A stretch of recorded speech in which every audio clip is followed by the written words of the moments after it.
quell a potential controversy, the school board in Montgomery County, Maryland, has made a decision which has raised the ire of Christians, Jews, Muslims, and Bill O'Reilly. For decades, the school system has put out a school calendar which notes all of the major Jewish and Christian holidays, but makes no note of Rastafarian, Buddhist, Hindu, or Islamic days of celebration. Hoping to remedy this oversight, at least for the holiday of Eid, which falls the same day this coming year as Yom Kippur, a day on which the school would already be closed, Saqib Ali and Zainab Chaudhry of the Equality for Eid Coalition petitioned the board to make the addition. However, rather than open the particular can of worms, the board chose to follow the recommendation of Superintendent Joshua P. Starr, who suggested that they scrub all non-secular observances from the calendar. The board explained that the schools will still be closed on such days as Yom Kippur and Christmas, but that this is not a recognition of the holidays so much as a pragmatic decision, as they acknowledge that, were they not closed, staff and student absenteeism would make their staying open moot. On cue, Bill O'Reilly mentioned this story on his broadcast, calling the decision the first salvo this season in the ongoing war on Christmas. A new decision has come down in the case of the Freedom from Religion Foundation versus Lou Parish exemption. The case, which was filed in the U.S. District Court, Western District of Wisconsin, way back in September of 2011, involves tax benefits for ministers of the gospel, also known as the parsonage exemption. The exemption permits members of clergy to deduct their rent payments for church-owned housing from their taxable income.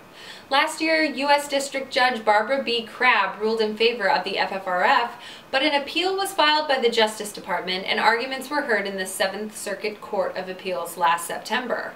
Attorney for the government Judith Hagley argued that the FFRF does not have standing to sue as, quote, taxpayers do not have the right to litigate the tax liabilities of others.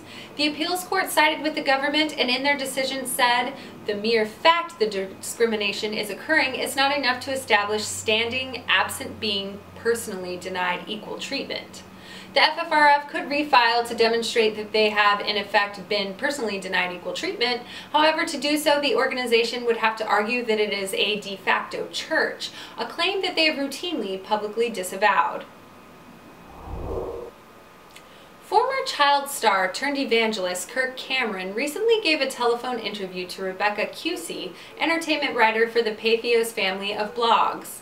In their chat, he described his new movie, Saving Christmas, which is being lambasted in reviews in these terms. It's really a story about my movie sister who's throwing the best Christmas party ever. Great big tree, presents under the tree, and her husband is sulking in the driveway because he thinks everything inside his house is not what God would want us to do on Christmas. He's got all the reasons why. Consumerism, the Christmas tree is pagan, and December 25th is not the real date of Jesus' birth. I go out to the driveway and get in the car, start talking to him about Santa, Christmas trees, the Nativity, so he can lead his family in all the joy.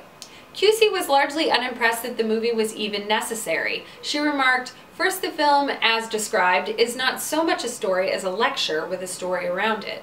She added, "Secondly, the discussion is extremely narrow. I don't mean narrow as a pejorative against conservative evangelicals. I mean narrow in the sense that it's not a conversation the general world is having." However, she did seem happy to hear that the filmmaker found a way to make candy a religious experience. Cameron called the holiday the very celebration of God taking on material body. It's right that a holiday should contain material things like fudge and presents because we live in a material world and God took on flesh to become one of us. And he is a material girl.